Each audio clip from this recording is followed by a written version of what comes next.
اللہ نے فجر کی نماز کی فضیلت کو بیان کیا. آگے اللہ فرماتے ہیں وَمِنَ اللَّيْلِ، یہ تو 5 نمازیں ہو گئیں، یہ تو ساری امت پہ فرض ہیں، لیکن رات کے کچھ حصے میں فَتَہَجَّدْ بِهِ کا مطلب اس حصے میں آپ نے تہجد پڑھنی ہے، نافلۃ لک، اے محمد صلی اللہ علیہ وسلم، یہ آپ کے لیے اضافہ ہے. کیا مطلب؟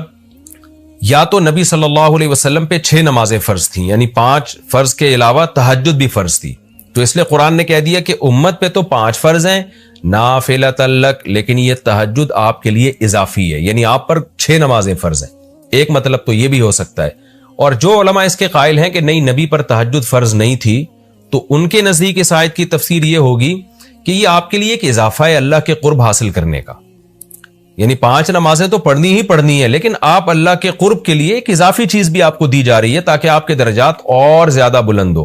تو ایسی صورت میں یہ صرف نبی کے ساتھ خاص نہیں ہے، کیونکہ خطاب نبی سے چل رہا ہے، اس لیے اللہ نے کہہ دیا آپ کے لیے اضافہ، ورنہ حقیقت میں پوری امت کے لیے یہ اضافہ ہے. آگے اللہ فرماتے ہیں عَسَىٰ أَن يَبْعَثَكَ رَبُّكَ، امید ہے کہ آپ کو آپ کا رب پہنچا دے مقام محمود تک. یہ مقام محمود کیا ہے؟ شفاعت کبریٰ، یعنی تمام پیغمبر نبی کے پاس آئیں گے کہ آپ سفارش سے آغاز کریں، یعنی سفارش کا آغاز آپ سے ہوگا، پھر آپ صلی اللہ علیہ وسلم سفارش کریں گے. تو یہ ایک سب سے اونچا مقام ہے جو اللہ قیامت کے دن رسول اللہ صلی اللہ علیہ وسلم کو دے گا، اور جس سے آپ کی تمام پیغمبروں پر فضیلت ثابت ہو جائے گی کہ جب تک آپ کی طرف سے شفاعت کی ابتدا نہیں ہوگی کوئی اور پیغمبر سفارش نہیں کریں گے. تو اللہ نبی صلی اللہ علیہ وسلم کو تسلیاں دے رہا ہے کہ یہ مشرکین کا جو آپ پہ اوپر بے پناہ دباؤ ہے، جبر ہے، آپ اس میں تسلی رکھیے، آپ نماز قائم کریں اور تہجد کی پابندی کریں، اللہ نے آپ کو بہت بڑا آگے چل کے مقام دینا ہے. تو چونکہ نبی صلی اللہ علیہ وسلم بھی بشر تھے نا، مشرکین کے دباؤ کی وجہ سے آپ بھی ایک پریشانی میں آتے تھے، تو اس لیے اللہ آپ کو ثابت قدم رکھنے کے لیے آپ صلی اللہ علیہ وسلم کو یہ خوشخبریاں سنا رہا ہے کہ آپ نے اپنا اس عمل کو فوکس کرنا ہے، نماز اور تہجد کو، تاکہ آپ کا اللہ سے قرب رہے. اور اللہ آپ کو خوشخبری دے رہا ہے کہ امید ہے آپ کا رب آپ کو بہت بڑے مقام تک پہنچا دے. رہا مسئلہ مشرکین کی دھمکیوں کا کہ یہ پوری کوشش کر رہے ہیں کہ آپ کو مکہ سے نکال دیں، تو ہم نے تو بتا دیا کہ یہ خود بھی نہیں پنپ پائیں گے، لیکن آپ نے اللہ سے کیا دعا مانگنی ہے؟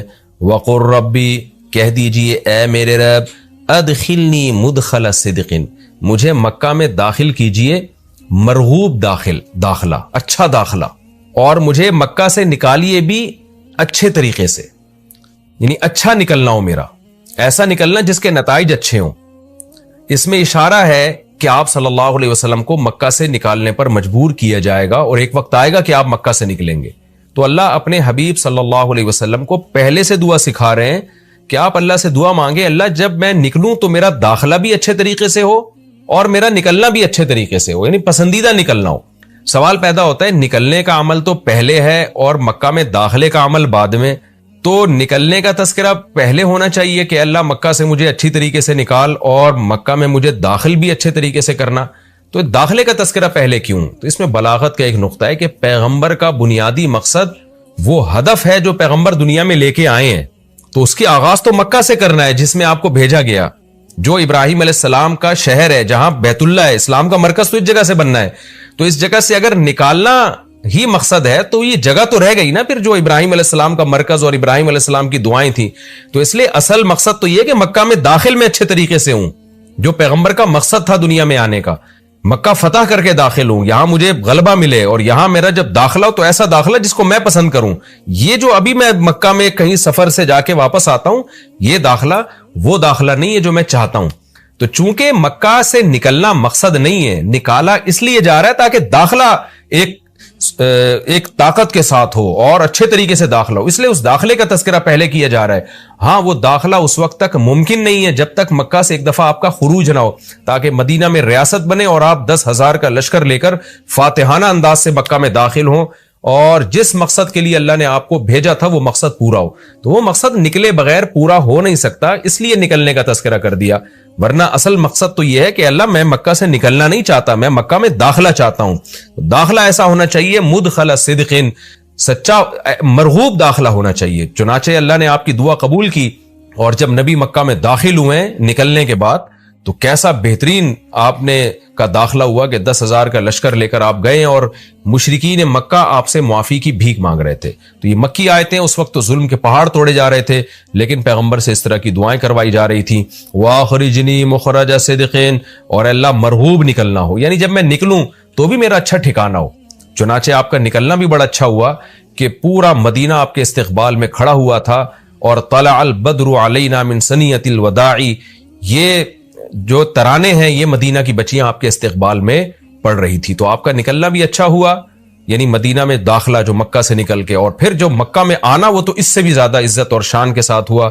وَاجْعَلْ لِي مِن لَّدُنْكَ سُلْطَانًا نَصِيرًا، اور اللہ تو بنا دے میرے لیے اپنے پاس سے زبردست طاقت جس میں میری مدد ہو، غلبہ دے دے مجھے مشرکین پر. یہ بھی مستقبل کی دعا ہے جو ان حالات میں نبی سے منگوائی جا رہی ہے، اور اللہ نے آپ کی ساری دعاؤں کو قبول کیا. سلطان نصیر بھی دے دیا آپ کو، غلبہ بھی دے دیا مکہ پہ، ایسا غلبہ جس میں اللہ کی مدد تھی اور وہ کمزور غلبہ نہیں تھا. طاقتور غلبے کو سلطان کہا جاتا ہے. اور مدینہ میں جانا بھی آپ کا پسندیدہ ہوا اور مکہ میں آنا بھی آپ کا پسندیدہ ہوا. اور اے نبی آپ یہ بھی کہہ دیجئے جاء الحق، حق آ چکا ہے، وزہق الباطل، اور باطل فنا ہو چکا ہے. حالانکہ جس وقت یہ دعا منگوائی جا رہی تھی باطل فنا نہیں ہوا تھا. لیکن ماضی سے جب کسی چیز کو تعبیر کیا جاتا ہے تو یہ بتانے کے لیے گویا یہ کام ہو چکا ہے، حالانکہ ہوا نہیں، ہوگا. لیکن نبی کی زبان سے نکلوایا جا رہا ہے کہ آپ مشرکین میں اعلان کر دیں کہ بس یہ کام ہو چکا ہے، حق آ گیا، باطل ختم. اور یعنی ہوگا تو فیوچر میں، لیکن گویا ابھی ہو چکا ہے. اتنا یقینی ہے کہ میں تمہیں اس کی پہلے سے خبر دے چکا ہوں کہ باطل اب پنپنے نہیں پائے گا کیونکہ حق اب آ چکا ہے. ان الباطل کان زہوقا، اور باطل تو ہے ہی فنا ہونے والی چیز. جب حق آتا ہے تو باطل فنا ہو جاتا ہے. نبی صلی اللہ علیہ وسلم جب مکہ مکرمہ میں داخل ہوئے نا تو آپ بتوں کو چھڑیوں سے گراتے تھے، چھڑی سے مکہ میں داخل ہو کے 360 بت کو ایک ایک کر کے چھڑی مارتے تھے اور وہ بت الٹے لڑکتے تھے. تو آپ اس موقع پر یہ آیت پڑھ رہے تھے کہ جاء الحق وزہق الباطل ان الباطل کان زہوقا. کیا کیفیات بنتی ہوں گی صحابہ کی اور پیغمبر کی اس وقت کہ جو خوشخبری ان کو 13 سال پہلے دی گئی تھی، کئی سال پہلے دی گئی تھی اور یقینی دی گئی تھی کہ یہ ہو چکا، تو اللہ نے اپنی آنکھوں سے دکھا دیا کہ کیسے بتوں کو بیت اللہ سے نکالا جا رہا ہے اور اللہ کے گھر کو کیسے شرک سے پاک کیا جا رہا ہے. وَنُنَزِّلُ مِنَ الْقُرْآنِ مَا هُوَ شِفَاءٌ وَرَحْمَةٌ لِّلْمُؤْمِنِينَ، اور قرآن کہہ رہے ہیں ہم قرآن نازل کرتے ہیں جس میں مومنین کے لیے شفا ہے.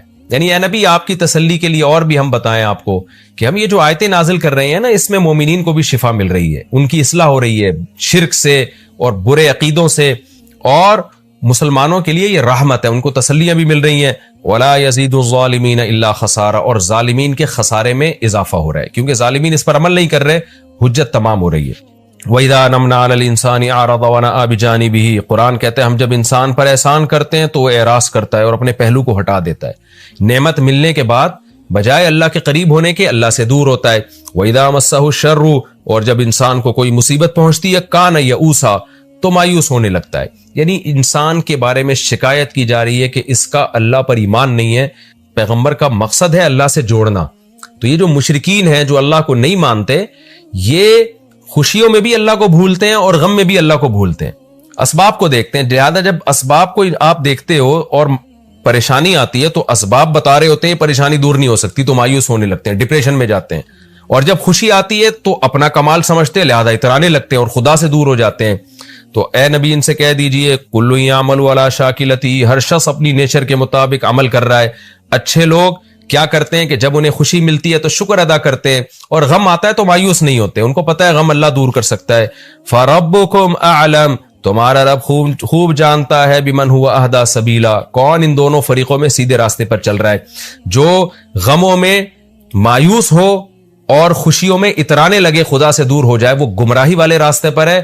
اور جو خوشیوں میں اللہ کے قریب آئے، شکر ادا کرے، اور غموں میں بھی اللہ کے قریب آئے کہ غم کو اللہ ہی دور کر سکتا ہے، مایوس نہ ہو، یہ سیدھے راستے پر ہے. اللہ خوب جانتا ہے کون سیدھے راستے پر ہے، یعنی اس میں اللہ نے اشارہ دے دیا کہ یہ لوگ سیدھے راستے پر ہے. تو ہمیں ایسا بننا چاہیے. اظہر صاحب انڈیا سے، اگر کسی نے قسم کھائی کہ اگر بیوی غلط قدم رکھے گی تو اس گھر میں نہیں رہنے دوں گا، اور بعد میں بیوی پکڑی گئی، سبحان اللہ، تو رہنمائی فرما دیں، غلط قدم رکھے گی یا غلط اقدام کرے گی. تو دیکھیں یہ طلاق کے الفاظ نہیں ہیں، اب کیا اقدام تھا وہ تو آپ ہی بہتر جانتے ہیں جو پوچھنے والا ہے. لیکن اس گھر میں نہیں رہنے دوں گا، اس سے طلاق واقع نہیں ہوتی. یہ تو ایسے ہی ہے کہ آپ نے قسم اٹھا لی. ہاں یہ ضرور ہے کہ اگر وہ جس پہ آپ نے قسم کو معلق کیا ہے کہ اگر وہ یہ غلط کام کرے گی تو میں گھر میں نہیں رہنے دوں گا، قسم اٹھائی پھر بھی آپ نے رہنے دیا، تو قسم کا کفارہ ادا کر دیں. 10 غریبوں کو 2 ٹائم کا کھانا، اگر اس کی استطاعت نہ ہو تو 3 دن لگاتار روزے. ہندو مذہب میں ایک ایکسرسائز ہوتی ہے، اس ایکسرسائز میں سورج کو مختلف پوسچرز میں پوجا کیا جاتا ہے، سورج کی پوجا کی جاتی ہے. میں نے جم میں وہ ایکسرسائز کر لی، اور ورزش کرنے سے پہلے اور ورزش کرنے کے دوران اور ورزش کے بعد بھی میرا سورج کو پوجنے کا کوئی ارادہ نہیں تھا، بس میں نے ایسا ایکٹ کیا صرف صحت بنانے کی نیت سے. تو کیا یہ مجھ سے شرک ہو گیا؟ اگر بھائی صحت کے لیے آپ نے ایسا کیا اور سورج کی طرف رخ کر کے کوئی عبادت کی نیت سے نہیں کیا تو یہ شرک نہیں ہے. لیکن نبی صلی اللہ علیہ وسلم نے ہمیں منع کیا ہے کہ کسی کی مذہبی رسومات میں ان کی مشابہت یہ ناجائز اور حرام ہے. تو اگر یہ ہندوؤں کا مذہبی طریقہ ہے کہ وہ خاص اسٹائل میں سورج کے سامنے، میں نے تو نہیں کبھی کسی ہندو کے بارے میں ایسا سنا کہ ایسا کرتے ہوں، لیکن بہرحال اگر کوئی کرتے ہوں تو پھر شرعاً آپ کے لیے جائز نہیں ہے، تو آئندہ اس سے احتیاط کی جائے. میری آنکھوں میں ڈارک سرکلز ہلکے ہو گئے ہیں، ہر طرح کا علاج کرا لیا مگر فائدہ نہیں ہوا، کیا آپ کوئی عمل بتا سکتے ہیں؟ میں دعا کر سکتا ہوں بھائی، اللہ تعالیٰ آپ کے ڈارک سرکل کو وائٹ سرکل میں تبدیل کر دے. باقی ڈاکٹر ہی کرے گا، باقی صبح شام کے جو اعمال ہیں ان کو پورا کرنا چاہیے بس. جو شخص یا علی کہہ کر جانور ذبح کرے اس کا گوشت لے سکتے ہیں؟ نہیں لے سکتے. غیر اللہ کا نام جس جانور پہ لیا گیا ہو تو وہ جانور کھانا جائز نہیں ہے. اگر کوئی شخص اپنے بھائیوں سے اور آس پاس کے لوگوں سے اکثر یہ کہے کہ میں نے اپنی بیوی کو طلاق دے دی ہے تو کیا طلاق ہو جائے گی؟ جی ہاں، اقرار طلاق سے بھی طلاق ہو جاتی ہے. کسی نے طلاق دی نہیں لیکن کسی کے سامنے اقرار کر لے کہ میں نے دے دی ہے، تو بیوی کو جب پتہ چلے گا تو شرعاً اس پر لازم ہے کہ وہ شوہر سے علیحدگی اختیار کرے. پھر اگر اقرار کیا ہے تو پھر اس سے پوچھا جائے گا کتنی دی ہیں. 1 کا اقرار کرتا ہے تو 1 مانی جائے گی، اور 3 کا اقرار کرتا ہے تو 3 مانی جائیں گی. اگر عورت آئی بروز صاف نہ کرے بلکہ اس کو بلیچ سے شیپ دے دے تو شوہر کے لیے تو کیا یہ جائز ہے عورت کے لیے؟ مجھے نہیں پتا بلیچ سے کیسے شیپ دی جاتی ہے. آئی بروز کو نوچنا تو ناجائز اور حرام ہے، البتہ کسی بھی طرح سے ان کو ایک شیپ دے دینا، اس میں کوئی ناجائز کی کوئی اس کی دلیل نہیں ہمارے پاس. ہاں، بال نوچ کے اس کو باریک کر دینا یہ بہرحال ناجائز عمل ہے. کورٹ میرج کرنے والی لڑکی کا نکاح اس کے والدین جان بوجھ کر کہیں اور کرا رہے ہیں تو کیا یہ نکاح ہو جائے گا؟ کیا کورٹ میرج میں جج، وکیل اور گواہوں کا مسلمان ہونا ضروری ہے؟ دیکھیں، اگر کورٹ میرج ہوئی ہے تو نکاح ہو گیا ہے، اب اس لڑکی کا کہیں اور طلاق لیے بغیر نکاح نہیں کرا سکتے، چاہے جج غیر مسلم ہی کیوں نہ ہو، کیونکہ نکاح میں جج نہیں کراتا. اصل میں نکاح تو لڑکا لڑکی خود ایجاب و قبول کر کے کر رہے ہوتے ہیں، تو اس کو یہ نہیں کہیں گے کہ غیر مسلم یا مسلم، اس میں تو لڑکا لڑکی نے خود کیا ہے نا، وہ تو مسلم ہی ہے، تو اس میں جج کی حیثیت جج کی نہیں ہوتی بلکہ محض ایک وکیل کی حیثیت ہوتی ہے اس کی. البتہ گواہوں کا مسلمان ہونا ضروری ہے، تو اگر وہاں 2 گواہ مسلمان نہیں تھے تو پھر یہ نکاح نہیں ہوا. شکیل احمد انڈیا سے، میرا ہندو دوست مسلمان لڑکی سے فون پر بات کرتا ہے، میں لڑکا لڑکی دونوں کو سمجھا چکا ہوں، اب مجھے گناہ تو نہیں ہوگا؟ جب آپ سمجھا چکے ہیں تو آپ کی ذمہ داری پوری ہو گئی، آپ کو انشاءاللہ گناہ نہیں ہوگا. کتنے لوگ لڑکے لڑکی فون پہ بات کر رہے ہیں تو کیا سب کا گناہ آپ کو ہوگا؟ کیا ظاہر ہے آپ سے پوچھ کے تھوڑی کر رہے ہیں.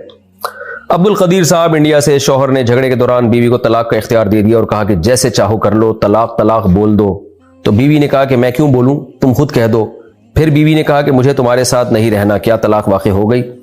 یہ کہنا کہ مجھے تمہارے ساتھ نہیں رہنا، اس سے طلاق واقع نہیں ہوئی ہے. اگر وہ طلاق کا جب اختیار دیا تو اپنے اوپر طلاق واقع کر دیتی تو طلاق واقع ہوتی.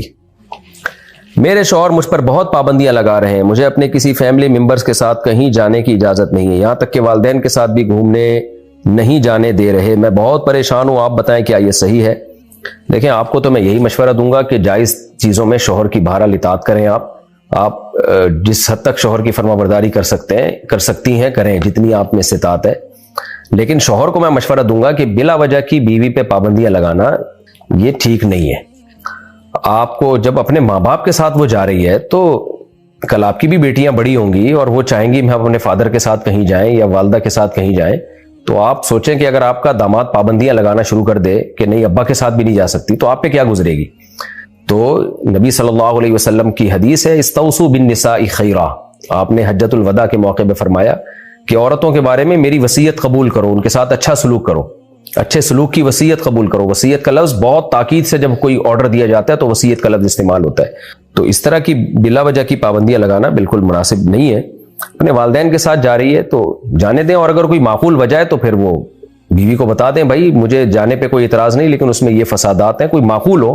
بعض لوگ بلا وجہ کے وہمی شکی ہوتے ہیں اور خام خواہ میں جو ہے نا اپنی زندگی بھی مصیبت بنائی ہوئی ہوتی ہے، دوسرے کی بھی زندگی مصیبت بنائی ہوئی ہوتی ہے۔ تو خلاصہ یہ کہ میں آپ کو شوہر کی اجازت کے بغیر جانے کا تو نہیں کہہ سکتا، شوہر کی اطاعت کریں آپ، لیکن شوہر پر لازم ہے کہ وہ خام خواہ کی پابندیاں بیوی پہ نہ لگائے، اس سے گھر کا ماحول خراب ہوتا ہے، میاں بیوی کا رشتہ خراب ہوتا ہے اس سے۔ کیا ناپاکی کے ایام میں بھی اذان کا جواب دینا چاہیے؟ جی دینا چاہیے۔ میرا دوست ٹرین سے گر کر نیچے آ گیا اور فوت ہو گیا، اس کی ٹانگ کٹ کر جسم سے الگ ہو گئی تھی، کیا وہ شہید کہلائے گا جبکہ وہ دیندار بھی تھا؟ جی حادثاتی موت ہے، نبی صلی اللہ علیہ وسلم کی صحیح حدیث ہے جس کا مفہوم یہی ہے کہ جو بھی حادثاتی موت ہوگی وہ شہادت ہی کے حکم میں ہوتی ہے۔ تو اللہ تعالیٰ اس کی مغفرت کرے، اس کے درجات بلند کرے۔ مسز علی کراچی سے، کیا بیوی شوہر سے اس کی سیلری نہیں پوچھ سکتی یا بزنس مین ہو تو انکم نہیں پوچھ سکتی؟ میں اپنے شوہر سے 5 سال سے کہہ رہی ہوں عمرہ پر جانے کا، مگر کہتے ہیں پیسے ہی نہیں ہیں جبکہ دنیا کے سارے کام ہو رہے ہیں۔ دیکھیں پوچھ سکتی ہے نہیں پوچھ سکتی یہ تو آپ پوچھ کے دیکھ لیں، شوہر بتا دے کہ نہیں بتائے، آپ پوچھنے پر نہ اللہ کی طرف سے کوئی پابندی ہے نہ گورنمنٹ کی طرف سے کوئی پابندی ہے۔ آپ اپنے شوہر سے پوچھیں کہ بزنس میں کیا کما رہے ہو، کتنی تنخواہ ہے۔ تو یہ آپ کے شوہر کے پوچھنے کا سوال ہے کہ میری بیوی اگر مجھ سے میری انکم پوچھ رہی ہے تو میں بتا سکتا ہوں کہ نہیں بتا سکتا۔ تو اگر شوہر پوچھتا ہے تو میں بھی کہوں گا بھائی آپ خود اپنے گھر کے حالات بہتر سمجھتے ہیں۔ باقی اللہ نے اگر شوہر کو گنجائش دی ہے تو بیوی عمرے پہ جانے کا کہہ رہی ہے نا، کوئی فلم دیکھنے کے لیے سینما گھر جانے کا تو نہیں کہہ رہی ہے۔ تو اگر آپ کی اچھی آمدن ہے تو آپ اپنی بیگم کو عمرے پہ لے کے جائیں، شریف لوگ ایسا ہی کرتے ہیں، جب اللہ ان کو مالی وسعت دیتا ہے تو بیوی کو سب سے پہلے عمرہ ہی کراتے ہیں، حج کراتے ہیں، عمرہ کراتے ہیں۔ تو اگر آپ کے شوہر کی آمدن ہے مناسب تو ان کو چاہیے کہ بیگم کو عمرہ کرانے لے کے جائیں، اخلاقیات کا تقاضا ہے، سارے اچھے لوگ یہی کر رہے ہوتے ہیں۔ ہم جب عمرے پہ جاتے ہیں بہت سے لوگوں کو ہم دیکھتے ہیں فیملی کے ساتھ آ رہے ہوتے ہیں، تو آپ کوئی الگ ہی ٹائپ کی زندگی کیوں گزارنا چاہتے ہیں؟ تو نبی صلی اللہ علیہ وسلم اپنی ازواج کو حج پہ لے کر گئے تھے اپنے ساتھ، تو یہ نبی نے سنت زندہ کی، نبی کی سنت آپ زندہ کریں اپنی بیوی کو، اگر اللہ نے گنجائش دی حج کرائیں، حج نہیں کرا سکتے کم از کم عمرہ کرا دیں، اور اگر گنجائش ہی نہیں ہے تو بتا دیں بیگم نہیں ہے گنجائش، پھر بیگم کو بھی چاہیے کہ مان لے بھائی۔ ڈاکٹر راشد میوات سے، مفتی صاحب انجیکشن وغیرہ لگانے کے لیے یا کسی ایکٹیویٹی کے لیے نامحرم کو چھونے کی ہماری مجبوری ہوتی ہے، میرے لیے کیا حکم ہے؟ میں انجیکشن لگانے کے بعد ہینڈ سینیٹائزر استعمال کرتا ہوں جس میں الکوہل ہوتی ہے، تو کیا میرا وضو باقی رہتا ہے؟ وضو باقی رہتا ہے اس سے۔ البتہ غیر محرم کو کسی علاج کی مجبوری سے ہاتھ لگانا پڑے تو گلوز پہنے ہاتھوں میں، بلا حائل ہاتھ نہ لگائیں، گلوز پہن کے جو ہے وہ مجبوری ہے۔ ہونا تو یہ چاہیے کہ خواتین کے لیے لیڈی ڈاکٹرز ہوں، مردوں کے لیے جینٹس ڈاکٹر ہوں، تاکہ یہ اختلاط نہ ہو۔ ایک عجیب طوفان بدتمیزی مچا ہوا ہے ہسپتالوں میں، ایک عجیب بےہودگی کا عالم ہوتا ہے۔ تو جب تک مجبوری ہے تو پھر آپ گلوز ہاتھوں میں پہن لیں اور پھر جو ہے وہ علاج وغیرہ کریں۔ منذر احمد انڈیا سے، اگر جنت میں کسی سے گناہ ہو جائے تو اللہ کیا اس کو جہنم میں ڈال دے گا؟ جنت میں گناہ ہو ہی نہیں سکتا بھائی، کیوں کرے گا گناہ کوئی جنت میں؟ آدم علیہ السلام کو اللہ نے جنت میں بھیجا تھا تو ایک درخت پہ پابندی لگائی تھی، وہ آزمائش تھی، اور اس میں پھر اللہ نے بتا دیا تھا کہ دنیا میں بھیج دیا، اب جو ہے نا کچھ نیک اعمال کرو گے تو جنت میں جاؤ گے۔ آدم علیہ السلام کو جو جنت ملی تھی بغیر کسی عمل کے، تو اس لیے اللہ نے ان کو ایک آزمائش میں ڈال دیا ہمیں سبق دلانے کے لیے۔ اب جو جنت میں جائے گا تو جزاء بما کانوا یعملون، اللہ کہتے ہیں تمہارے اعمال کا بدلہ ہے یہ، تو جو آزمائش ہونی تھی وہ ہو گئی۔ پھر جنت میں اب جب جائیں گے، اللہ ہم سب کو لے کے جائے، تو اب کوئی آزمائش جنت میں نہیں ہے، آزمائش نہیں ہے تو اس کی مخالفت پہ گناہ کا خطرہ بھی نہیں ہے، تو ساری خواہشات جنت میں پوری ہوں گی۔ تو اس لیے سوال ہی غلط ہے کہ کسی سے گناہ ہو جائے، ہو ہی نہیں سکتا گناہ جنت میں۔ کیا تعویذ گلے میں ڈالنا شرک ہے؟ شرکیہ تعویذ گلے میں ڈالنا شرک ہے، شرکیہ تعویذ نہ ہو تو پھر شرک نہیں ہے۔ یہ جو حدیث میں آتا ہے نا تعویذ اور رقیہ یہ شرک ہے، صحیح حدیث ہے، تو اس سے مراد شرکیہ تعویذ ہے۔ اب ظاہر ہے کسی نے تعویذ میں یا اللہ مدد لکھ کے گلے میں لٹکا دیا تو اس میں شرک کیا ہے؟ تو عین توحید ہے، اللہ سے مدد مانگ رہا ہے وہ۔ ہاں البتہ یہ ضرور ہے کہ تعویذ گنڈوں کو شریعت میں پسند نہیں کیا گیا، اس کو کمال توکل کے خلاف سمجھا گیا ہے. تو اس لیے ان چیزوں سے ایوائڈ کرنا چاہیے. اعتدال کی راہ تعویذ کے بارے میں یہی ہے. بعض لوگ کیا کرتے ہیں, ایک طرف غلو کا شکار ہیں, ہر وقت تعویذ فلیتے پلیتے, ان کے آپ نے دیکھا ہوگا ہر وقت کہیں نہ کہیں سے کچھ نکل ہی رہا ہوتا ہے ان کے پرچی, ذرا ذرا سے کاموں میں بس تعویذ گنڈوں میں. اور ایک غلو یہ ہے کہ اس کو شرک, ہر تعویذ کو شرک سمجھنا شروع کر دیا ہے. تو اعتدال کی راہ یہی ہے کہ شرکیہ تعویذ تو شرک ہے, لیکن جو شرکیہ تعویذ نہ ہو, آیات لکھی ہوئی ہیں اس کے اوپر یا اللہ سے مدد مانگی گئی ہے, تو وہ شرک کیسے ہوگا؟ وہ شرک نہیں ہے لیکن توکل کے خلاف ہے, یعنی کمال توکل کے. اس لیے ان چیزوں سے بچنا چاہیے. اور میرے اس پہ بہت دفعہ بیانات ہو چکے ہیں. جو لوگ ان تعویذوں میں پڑھتے ہیں وہ قیامت تک پڑے ہی رہتے ہیں. عربوں کو دیکھو آپ, کسی کے گلے میں کوئی تعویذ آپ کو نظر نہیں آئے گا, ان کے سارے کام پورے ہو رہے ہیں, ملک بھی ان کا ترقی پہ ترقی کرتا چلا جا رہا ہے. اور ہماری حالت دیکھو آپ, فلیتے اور ایک دھاگا ادھر اور ایک دھاگا فلانے پڑھ کے ادھر ایک ادھر, پھر بھی کام نہیں بن رہے ہوتے. تو اس لیے ان چیزوں سے اپنے آپ کو دور رکھیں. 2 رکعت پڑھ کے اللہ سے دعا مانگنا سیکھیں. جب کوئی مشکل ہو, پریشانی ہو, اسباب اختیار کریں. جیسے بیماری ہے تو علاج اور اللہ سے دعا, بے روزگاری ہے تو روزگار کی تلاش اور اللہ سے دعا. جو ان چیزوں پہ آ جائے اللہ اس کے سارے کام بنا دیتے ہیں. اور جو تعویذ گنڈوں میں لگ گیا, گیا کام سے. قرآن عربی میں ہے اور ترجمہ اردو میں, تو کیا ترجمہ پڑھنے سے بھی قرآن پڑھنے کا ثواب ملے گا؟ نہیں جی, تلاوت کا ثواب عربی میں ہی ملے گا, کیونکہ قرآن عربی میں ہے اور جو اللہ کا کلام ہے نا وہ عربی میں ہی ہے. تو جب تک اس کو عربی میں نہیں پڑھیں گے تلاوت کا ثواب نہیں ملے گا. ہاں, ترجمہ پڑھنے سے قرآن سیکھنے کا ثواب ملے گا, تاکہ آپ کو پتہ چلے بھئی اللہ آپ سے کیا کہہ رہے ہیں. تو یہ ایک الگ نیکی ہے کہ آپ کو پتہ چلے کہ میرا اللہ مجھ سے کیا کہہ رہا ہے. تو ترجمہ بھی اور تفسیر بھی پھر پڑھی جائے, صرف ترجمہ نہ پڑھا جائے. بعض دفعہ اس سے اور کنفیوژن ہو جاتی ہے. تفسیر کے ساتھ ترجمہ پڑھیں تو اس میں تعلیم قرآن کا, تعلم قرآن کا ثواب ملے گا, قرآن سیکھنے کا. لیکن جو تلاوت کا ثواب ہے وہ جب تک عربی میں تلاوت نہیں کریں گے وہ تلاوت کا ثواب نہیں ملتا.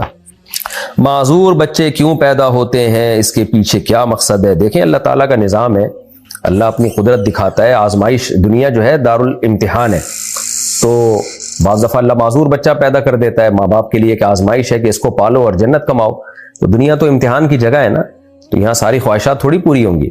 پھر اللہ تعالیٰ اس میں عبرت بھی دکھا دیتا ہے.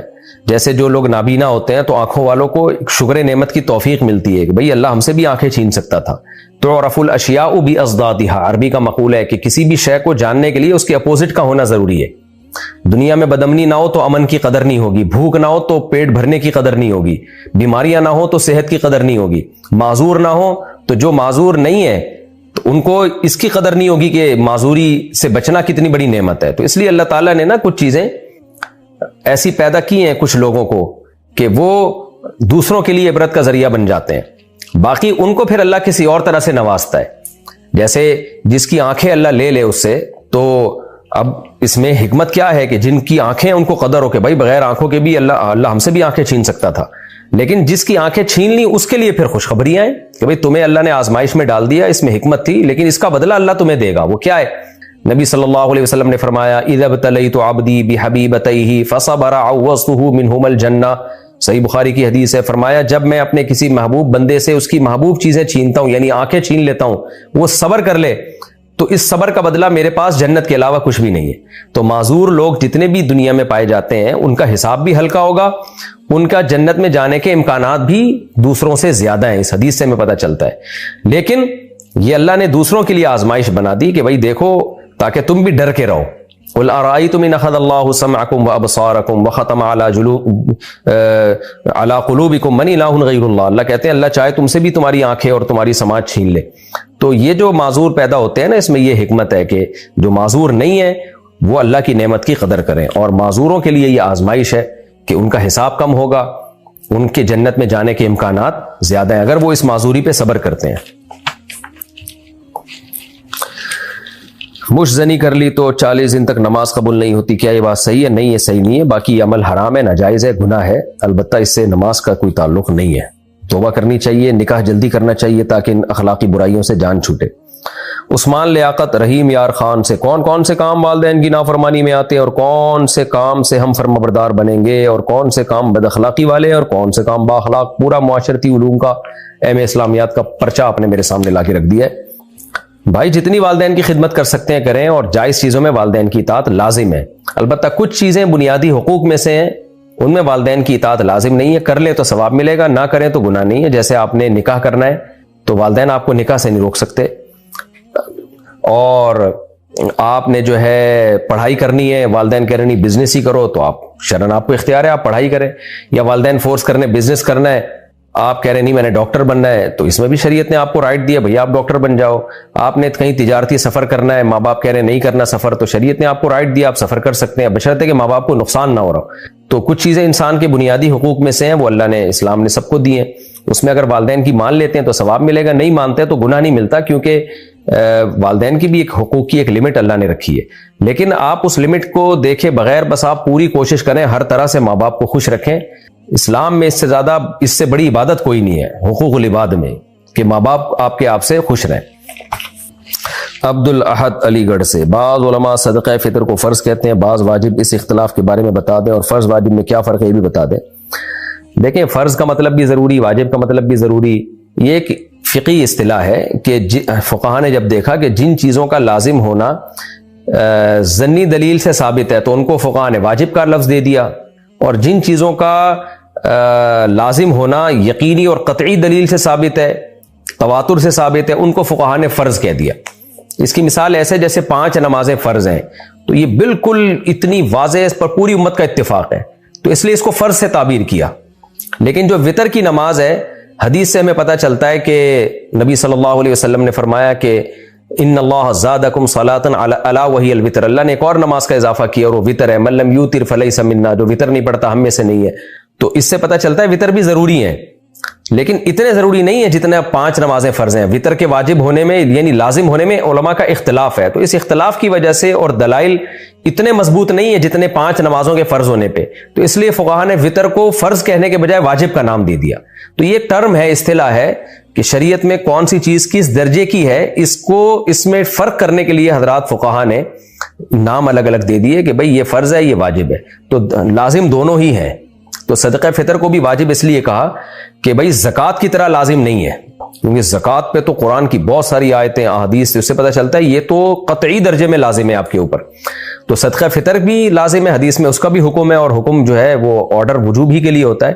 لیکن فقہاء نے اس کو فرض کا نام نہیں دیا بلکہ زکوٰۃ, کیونکہ اگر فرض کہہ دیتے تو زکوٰۃ میں اور اس میں کوئی فرق نہیں رہتا, تو زکوٰۃ سے ایک درجہ کم کرنے کے لیے اس کو واجب کا نام دے دیا.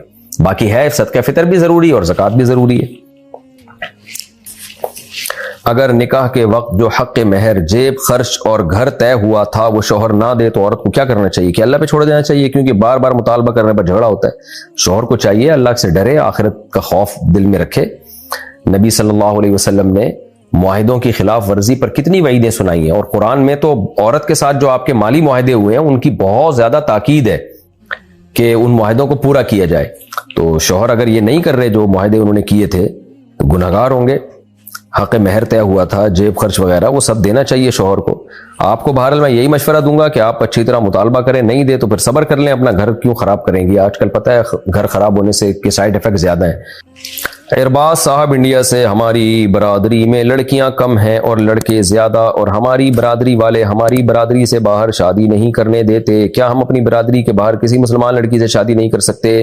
برائے مہربانی برادری والوں کو سمجھائیں, کر کے بتا دیں. ہو گئی ہے جو اکھاڑنا ہے اکھاڑ لو, یہی حل, ایسی برادری کا یہی حل ہے. کوشش کریں برادری میں تلاش کریں, مل جاتی ہے ٹھیک ہے, نہیں مل رہی تو یہ تھوڑی کہ یہ جہاں مرضی کر لیں بھائی, اچھی جگہ کریں, بس لڑکی نیک ہو, شریف شرفا ہو. جعفر اقبال ہنگو سے, کیا وضو سے پہلے استنجا ضروری ہے؟ نہیں بھائی, وضو اور استنجا کا کوئی آپس میں لنک بنتا ہی نہیں ہے. عثمان لیاقت رحیم یار خان سے, میری داڑھی کے بال کم اور گھنگریالے ہیں جس کی وجہ سے گھر والے داڑھی کٹوانے کا کہتے ہیں, جبکہ مجھے داڑھی رکھنے کا بہت شوق ہے. میں ان کو کیا جواب دوں تاکہ وہ مجھے کہنا چھوڑ دیں؟ آپ کو میرے بھائی شوق نہ بھی ہو تو داڑھی رکھنا پڑے گی, آپ کو داڑھی رکھنا شریعت میں لازم ہے, تو ایک مٹھی تک کم از کم رکھیں اور گھر والوں کی بات نہ مانیں. لا طاعت لمخلوق فی معصیت الخالق, اللہ کی نافرمانی میں مخلوق کی اطاعت جائز نہیں ہے. خاتون نے پوچھا ہے, میں مہندی لگاتی ہوں تو اس میں ہندو لوگ اپنے بھگوان کی تصویر بنانے کا کہتے ہیں, تو کیا میں مہندی سے بھگوان کی تصویر بنا سکتی ہوں؟ نہیں بنا سکتی. محمد شاکر انڈیا سے, میں جانوروں کے ہسپتال میں ہوتا ہوں, اللہ خیر کرے. اکثر کتے کپڑوں سے ٹچ ہو جاتے ہیں اور کبھی کپڑوں پر زبان بھی لگا دیتے ہیں, تو کیا ان کپڑوں میں نماز پڑھ سکتا ہوں؟ کتے کا جو تھوک ہے وہ ناپاک ہوتا ہے, خود کتا ناپاک نہیں ہوتا، تو کتا آپ کے کپڑوں سے جتنا بھی ٹچ ہو جائے اس سے کوئی فرق نہیں پڑتا، لیکن اگر وہ آپ کے کپڑوں سے زبان لگائے گا تو پھر وہ جگہ آپ پر دھونا لازم ہے۔ اگر وضو کرنے کے بعد دودھ پیتے بچے نے پیشاب کر دیا تو کیا دوبارہ وضو کرنا پڑے گا؟ نہیں جی، پیشاب بچے نے کیا ہے تو وضو آپ کو کیوں کرنا پڑے گا؟ ہاں، وہ جگہ دھو لیں جہاں پیشاب لگا ہوا ہے۔ کیا مسلمان کافر ہونے کے بعد تجدید ایمان کے بغیر دوبارہ مسلمان ہو سکتا ہے؟ کافر ہونے کے بعد تو تجدید ایمان ضروری ہے نا، تو ایسے کیسے مسلمان ہوگا؟ دوبارہ سے اس کو توبہ بھی کرے اور کلمہ بھی پڑھے پھر مسلمان ہوگا۔ ڈاکٹر نے مادہ منویہ مانگا چیک اپ کے لیے تو کس طرح نکال کر دیں؟ بعض دفعہ ڈاکٹر اسپم کوالٹی چیک کرنے کے لیے منی کا ٹیسٹ کرتے ہیں، تو اس میں اکثر وہ یہ کہہ دیتے ہیں کہ ہاتھ کے ذریعے آپ یہ کام کریں اور بوتل میں اس جو ہے نا اسپم لا کے دیں، تو یہ جائز نہیں ہے۔ میرڈ آدمی بیوی ہی سے اپنی خواہش پوری کر سکتا ہے، اس کے علاوہ کوئی بھی راستہ حلال نہیں ہے۔ اس کا طریقہ یہی ہے کہ اپنی زوجہ سے وہ کانٹیکٹ کرے اور پھر اس میں جو اسپم ہے وہ ڈاکٹر کو لا کے بوتل پکڑا دے، یا جو بھی وہ اس کو دیتے ہیں، یعنی ہینڈ سے، ہاتھ سے یہ ٹھیک نہیں ہے۔ سنت مؤکدہ اور غیر مؤکدہ میں کیا فرق ہے، اور فرض اور واجب میں کیا فرق ہے؟ تفصیل سے بتا دیں۔ سنت مؤکدہ اور غیر مؤکدہ میں فرق یہ ہے کہ کچھ سنتیں ایسی ہیں جو نبی نے ہمیشہ پابندی سے پڑھی ہیں اور نماز فرائض کے ساتھ ہی پڑھی ہیں، لہذا وہ ایک درجے میں فرائض ہی کا حصہ ہیں، فرائض ہی کی تکمیل کے لیے، تو وہ کنٹینیو کی ہیں، تو ان کو چھوڑنا ٹھیک نہیں ہے، جائز عمل نہیں ہے۔ کبھی کبھار چھوٹ جائے تو ٹھیک ہے، لیکن اس کو چھوڑنے کی عادت بنا لینا یہ جائز نہیں ہے۔ نبی صلی اللہ علیہ وسلم نے فرمایا کہ جو میری سنت سے اعراض کرے گا وہ مجھ سے نہیں ہے۔ تو اس سنت میں فرائض واجبات بھی داخل ہیں، سنت مؤکدہ بھی داخل ہے۔ جیسے کچھ نماز کے اندر کی سنتیں ہوتی ہیں نا، اب آپ چاہیں تو نماز ایسے شروع کریں، سورہ فاتحہ سے شروع کرا، سورت پڑھی آپ نے اور رکوع میں گئے، ایک تسبیح پڑھ لی تو نماز تو پھر بھی ادا ہو جائے گی، لیکن یہ پراپر وے والی نماز نہیں ہے۔ اس کی مثال ایسے ہے جیسے فجر کی نماز میں اگر کوئی روزانہ امام نماز پڑھائے، پہلی رکعت میں انا اعطیناک الکوثر پڑھے، دوسری میں قل هو اللہ احد پڑھے، تو نماز تو ادا ہو جائے گی، لیکن یہ طریقہ سنت مؤکدہ کے خلاف ہے۔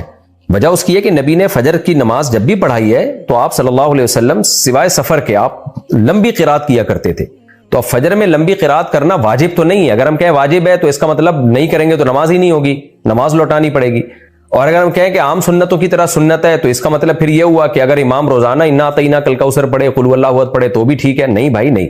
تو اس لیے فقہاء نے اس کے ایک ٹرم ایجاد کی کہ بھئی اس کو ہم کہیں گے سنت مؤکدہ، ہے تو سنت لیکن عام سنتوں کی طرح نہیں ہے، مؤکد ہے۔ آپ نے فجر کی 2 رکعتوں میں امام نے طول دینا ہے، لمبی پڑھنی ہے اس کو۔ تو اسی طرح نبی صلی اللہ علیہ وسلم نے جو نماز کے اندر کی سنتیں ایسے باہر کی بھی ہیں۔ اب فجر کے 2 فرض سے پہلے آپ نے ہمیشہ 2 سنت پڑھی ہے، ظہر کے 4 فرض سے پہلے 4 سنت اور بعد میں 2 سنت، مغرب کے بعد 2 سنت، عشاء کے بعد 2 سنت۔ تو اس لیے فقہاء نے ان سنتوں کو سنت مؤکدہ کا نام دے دیا، اور ہمیشہ یہ فرائض کے ساتھ ہی پڑھی ہیں۔ تو یہ فرائض کا اس لحاظ سے حصہ ہے کہ فرائض کی تکمیل کے لیے، تو جیسے فجر کی 2 فرضوں کو آپ نے لمبا کیا ہے تو وہ بھی ایک لحاظ سے فرض کا حصہ، فجر کی نماز کا حصہ بن گئی ہیں کہ بھائی فجر کی 2 رکعتیں لمبی ہوں گی، تو ایسے ہی فجر کی 2 رکعتوں سے پہلے 2 رکعتیں الگ سے ہوں گی، ظہر کی 4 رکعتوں سے پہلے 4 رکعتیں الگ سے ہوں گی، تو یہ اس لحاظ سے نماز کا حصہ ہے۔ یہ میں اتنی ڈیٹیل میں اس لیے بیان کر رہا ہوں کہ آج بعض اسکالرز نے سنت مؤکدہ ہی کا انکار کر دیا کہ سنت مؤکدہ کچھ ہوتی نہیں ہے، تو یہ تو پوری دین کی بنیادیں آپ ہلا کے رکھ دو گے۔ تو اس لیے سنت مؤکدہ بھی پابندی سے پڑھنا لازم ہے۔ کبھی کبھار چھوٹ جائے تو ایک الگ، جیسے فجر کی 2 رکعتیں آپ کبھی اگر مختصر پڑھ لو، کوئی جلدی ہے، کوئی مسئلہ ہے تو ٹھیک ہے، اس میں کوئی حرج نہیں ہے کبھی کبھار، لیکن نارملی فجر کی 2 رکعتیں لمبی ہی پڑھنی پڑیں گی۔ امام پر یہ ہے کہ وہ لمبی نمازیں پڑھائے فجر کی 2 رکعتیں، اور تبھی امام لوگ ایسا نہیں کرتے کہ سورہ اخلاص پڑھ رہے ہو، لوگ مقتدی بھی کھڑے ہو جائیں گے، بھائی یہ فجر اتنی مختصر کیوں کر دی آپ نے؟ ہاں مغرب آپ مختصر پڑھاتے رہے، کوئی حرج نہیں ہے۔ تو اسی طرح فجر سے پہلے ہمیشہ نبی نے 2 سنتیں پڑھی ہیں تو آپ کو بھی پڑھنی پڑیں گی، ظہر سے پہلے 4 سنتیں پڑھی ہیں تو آپ کو بھی پڑھنی پڑیں گی۔ تو یہ ہے سنت مؤکدہ جس کو کنٹینیوسلی نبی صلی اللہ علیہ وسلم نے کیا ہے، تو ہمیں بھی اس کو کنٹینیوسلی کرنا پڑے گا۔ اور غیر مؤکدہ یہ ہے کہ وہ آپ کے لیے بالکل آپشنل ہے، آپ پڑھیں نہ پڑھیں آپ کی مرضی ہے۔ اور واجب کا مطلب تو ضروری ہے، واجب کی میں ڈیٹیل ابھی 2-3 سوال پہلے میں جو سوال تھا اس میں ڈیٹیل بتا چکا ہوں کہ وہ تو ایک دفعہ بھی نہیں آپ چھوڑ سکتے، واجب کا یہ مطلب ہے۔ اچھا بھائی، میں دنیاوی ترقی کے لیے بہت کوشش کرتا ہوں مگر اکثر ناکامی ملتی ہے، لیکن میں اللہ سے راضی ہوں، ٹینشن نہیں لیتا، میرا یہ عمل درست ہے؟ جب آپ اللہ سے راضی ہیں، ٹینشن نہیں لیتے تو پھر درست ہے، کوشش تو کرنی چاہیے انسان کو۔ سالم نعمانی بنارس انڈیا سے، اگر کوئی مسلمان مندر جا کر صرف شوق میں ماتھے پر ٹیکا لگوا لے تو کیا اس کا نکاح ٹوٹ جائے گا؟ اگر وہ بت کے سامنے جھکائے باقاعدہ تو پھر شوق میں بھی جھکائے تو بھی یہ کفر ہے، تو اس کا نکاح ٹوٹ جائے گا، کافر ہو جائے گا۔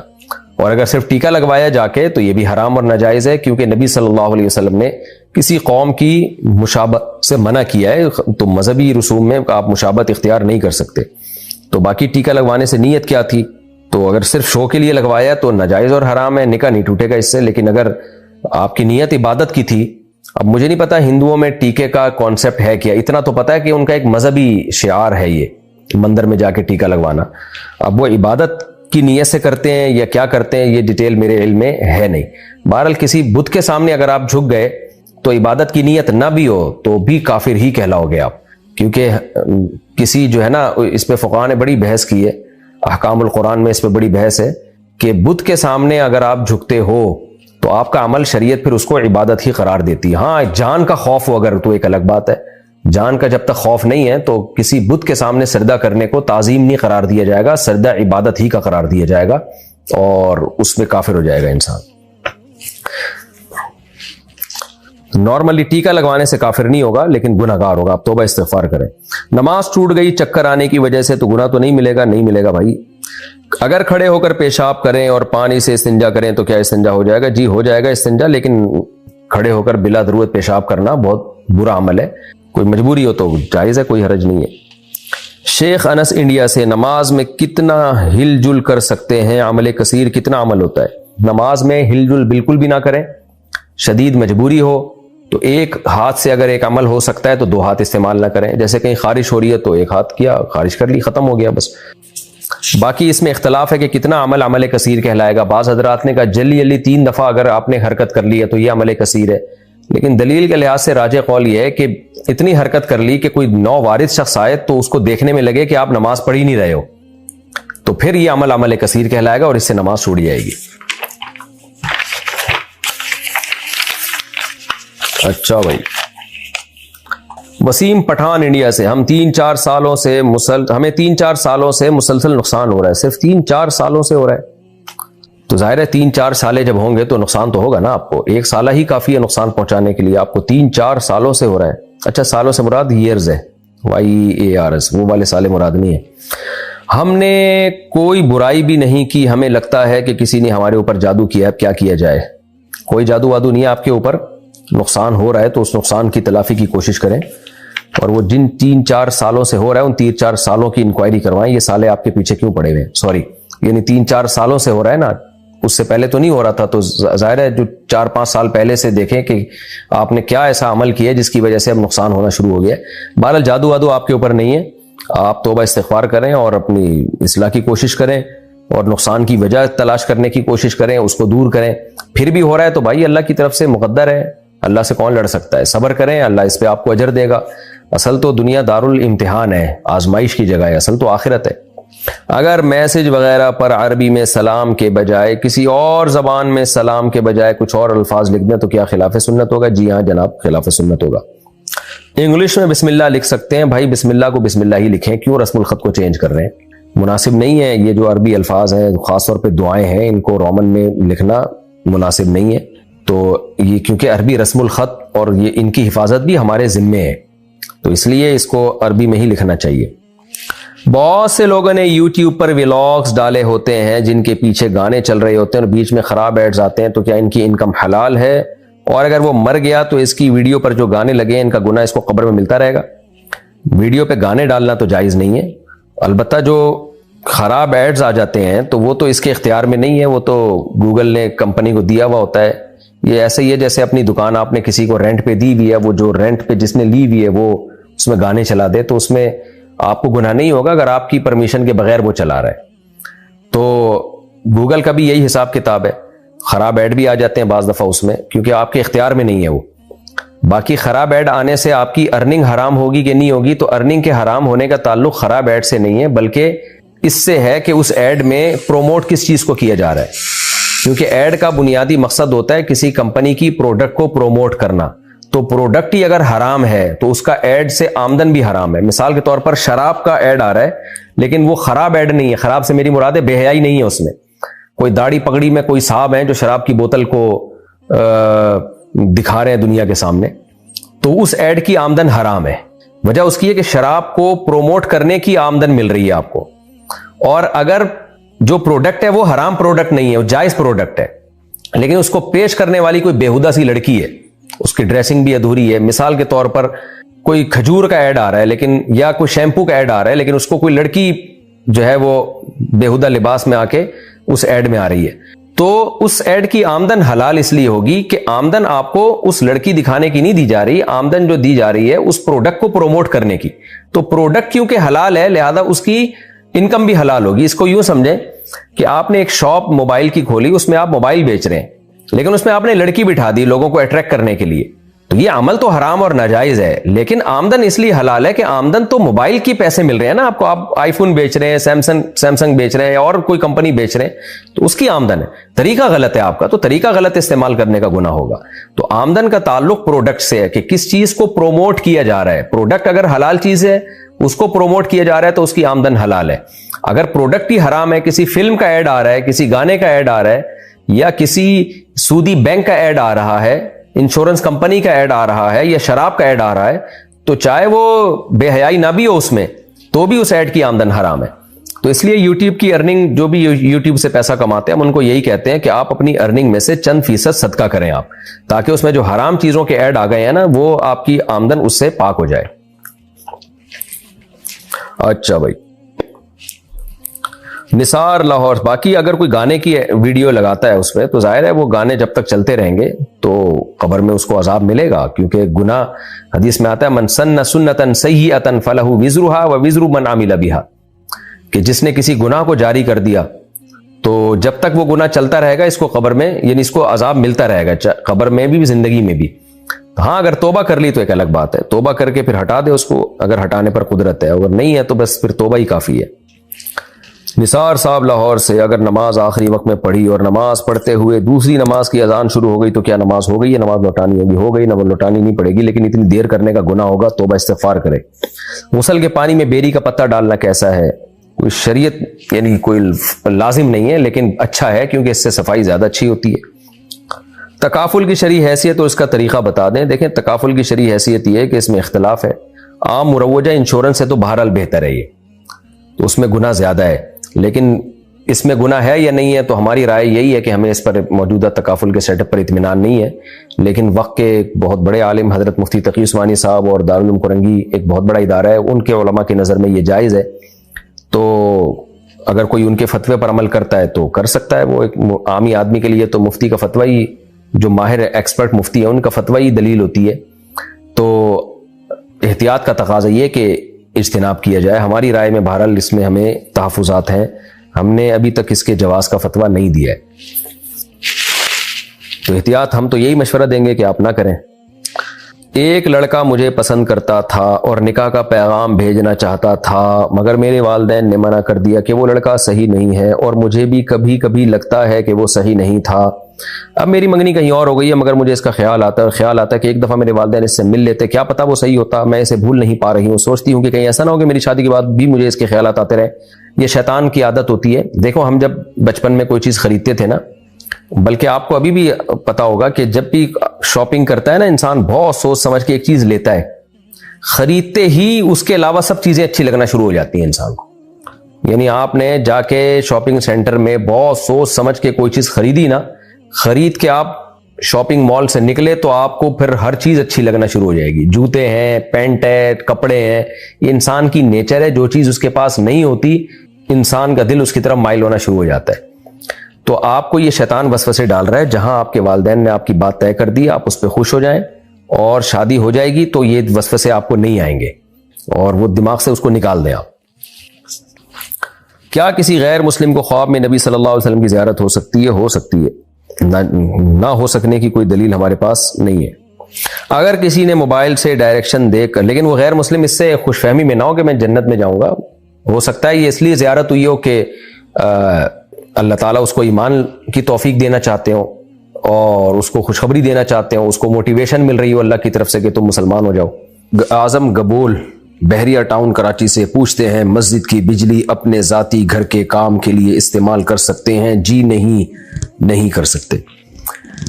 محمد تیمور منہاس کشمیر سے، اگر کوئی شخص کسی کمرے میں نماز پڑھ رہا ہو، دوران نماز اگر کوئی شخص کمرے میں آ کر سگریٹ، شیشہ یا کوئی نشہ کرنا شروع کر دے تو ایسے میں نمازی کے لیے کیا حکم ہے اور نشہ کرنے والے شخص کے لیے کیا حکم ہے؟ نمازی کے لیے تو حکم یہی ہے کہ اپنی نماز کو کمپلیٹ کرے، نشہ کرنے والے کے لیے حکم یہی ہے کہ یہ تو غلط جگہ ہے، ظاہر ہے کوئی بندہ نماز پڑھ رہا ہے، نبی صلی اللہ علیہ وسلم نے تو مسجد میں کچا پیاز کھا کے جانے سے منع کیا ہے، تو یہ تو نشہ کی بدبو تو کچے پیاز سے بھی زیادہ ہوتی ہے، تو اگرچہ مسجد نہیں ہے لیکن بہرحال ایک نمازی کا بھی ایک احترام ہے، تو اس کو منع کیا جائے، اور کیا کر سکتے ہیں۔ ابو ہریرہ بٹ کوئٹہ سے، کوئی ایسا وظیفہ بتا دیں کہ اللہ تعالیٰ ایمان مضبوط کر دے۔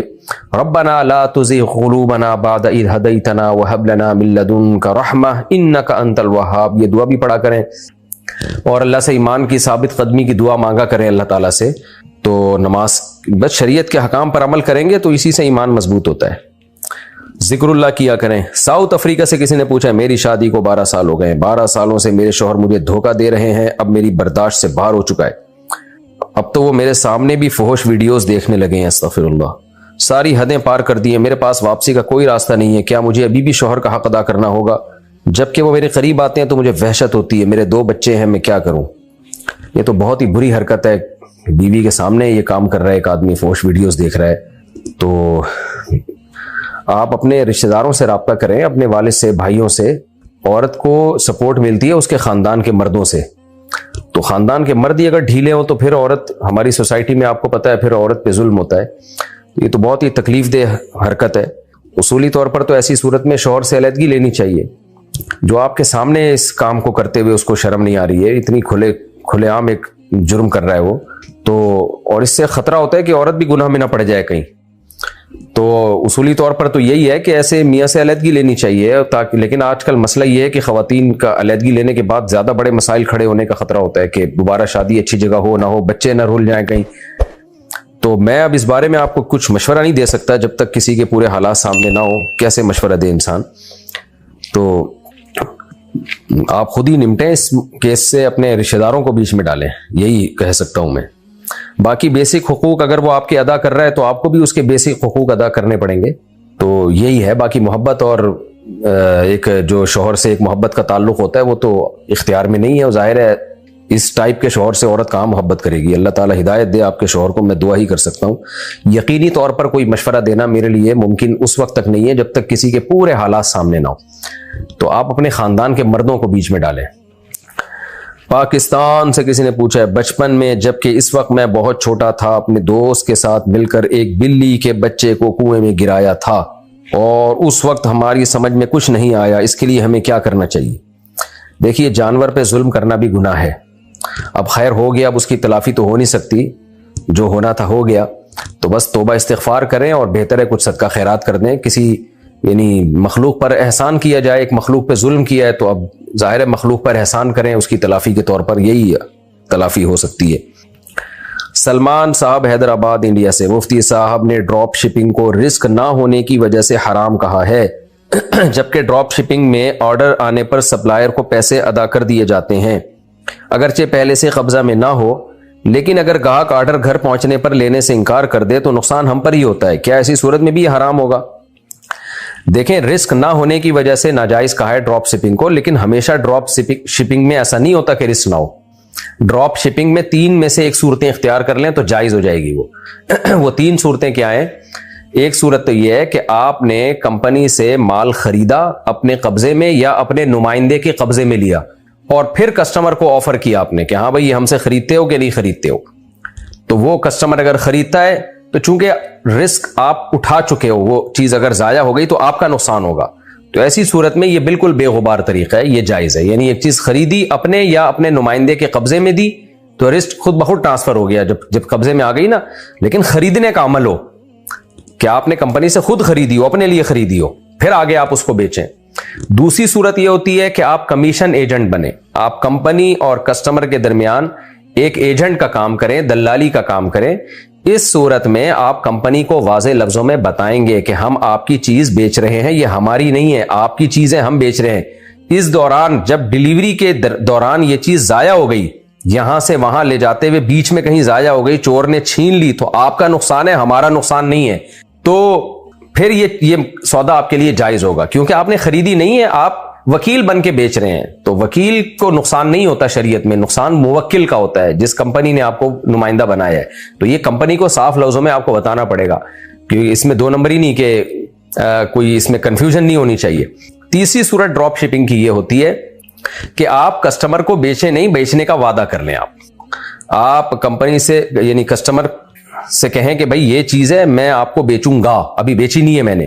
وہ اگر مان لیتا ہے ٹھیک ہے جی میں خریدوں گا, تو پھر آپ کمپنی سے خریدیں اپنے لیے, اور پھر آپ اس کو آفر کریں, ہاں بھائی تم نے وعدہ کیا تھا کہ تم مجھ سے خریدو گے, تو خریدتے ہوگے نہیں خریدتے, تو اس کے گھر لے جائیں آپ اس چیز کو اور کہیں بھائی تمہیں رائٹ ہے, تم چاہو تو خرید لو, چاہو تو واپس کر دو. اگر وہ واپس کر دے تو پھر وہ چیز آپ کی ہے, کمپنی کی نہیں ہے, یہ خوب سمجھ لیں, کیونکہ آپ کمپنی سے آلریڈی خرید چکے ہیں.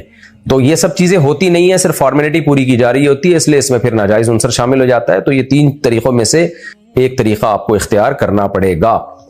اور ایک طریقہ یہ بھی ہو سکتا ہے, چوتھا طریقہ, کہ آپ کسٹمر سے کہیں کہ میں تمہاری طرف سے خریدنے کا ایجنٹ بن جاتا ہوں, میں تمہارے لیے چیز خریدوں گا. تمہیں اگر یہ ہم نے انٹرنیٹ پہ تمہیں ایک چیز دکھا دی ہے, تمہیں اچھی لگ رہی ہے, تو میں تمہارے لیے کمپنی سے خرید کے لے کر آتا ہوں. تو ایسی صورت میں آپ کسٹمر کی طرف سے ایجنٹ ہوں گے. اس صورت میں جب آپ کمپنی سے خریدیں گے تو یوں سمجھا جائے گا آپ نے چونکہ کسٹمر کے لیے خریدا ہے, تو کسٹمر اس کا مالک بن گیا ہے آپ کے قبضہ کرتے ہی. اس دوران چیز بیچ میں ضائع ہو گئی تو پھر کمپنی کا نقصان نہیں ہوگا, اس کسٹمر کا نقصان ہوگا.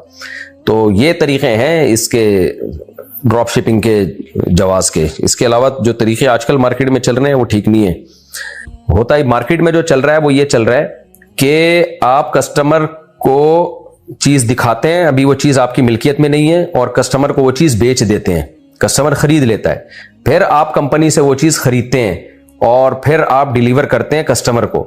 تو کسٹمر کی مرضی ہے لے یا نہ لے, لے لے تو ٹھیک ہے, آپ کو آپ کا کمیشن یعنی آپ کو پروفٹ مل جاتا ہے. حالانکہ وہ پروفٹ آپ کے لیے حلال نہیں ہوتا, کیونکہ نبی صلی اللہ علیہ وسلم کی صحیح حدیث ہے کہ جو چیز تمہارے پاس ہے ہی نہیں تم آگے بیچ نہیں سکتے, آپ نے پہلے ہی بیچ دی اس کو. تو جب آپ کے قبضے میں ہی نہیں تھی, آپ کی ملکیت میں ہی نہیں تھی, آپ نے کیسے بیچ دیا اس کو آگے؟ تو یہ طریقہ جو آج کل چل رہا ہے یہ ٹھیک نہیں ہے. اس کو اس طرح سے میں نے اس پہ تفصیلی کلپ ریکارڈ کروایا, اگر یہ سمجھ نہ آیا ہو تو آپ دوبارہ جا کے وہ تفصیلی کلپ دیکھ سکتے ہیں, اس میں آپ کو دوبارہ پتہ چل جائے گا کیا کرنا ہے. اچھا بھائی, محمد اسد اقبال ملتان سے, میں نے ایک لڑکی کو رشتہ بھیجا تو ان کی فیملی نے کسی مفتی یا پیر سے پوچھا شادی کے بارے میں, تو ان صاحب نے بتایا کہ شادی کے بعد ان دونوں کے درمیان لڑائیاں ہوں گی, جس کی وجہ سے لڑکی کی فیملی نے منع کر دیا. اور ایک وجہ یہ بھی بتائی کہ آپ بلوچ ہیں اور ہم پنجابی فیملی سے ہیں. تو پیر صاحب نے جو پہلے سے بتا دیا, تو کیا ایسا بتایا جا سکتا ہے؟ میرا اپنا بزنس ہے, میں الحمدللہ بہت اچھی میری آمدن ہے, میرے ابو ریٹائرڈ گورنمنٹ ملازم ہیں, رہنمائی فرمائیے کہ مجھے کیا کرنا چاہیے. اس پیر صاحب نے جہالت کی ہے, اور وہ جو مفتی صاحب ہیں وہ مفتی بھی نہیں ہے. آج کل ہر آدمی کے نام کے ساتھ مفتی لگا ہوا ہے, مفتی یہ چیزیں بتا ہی نہیں سکتا.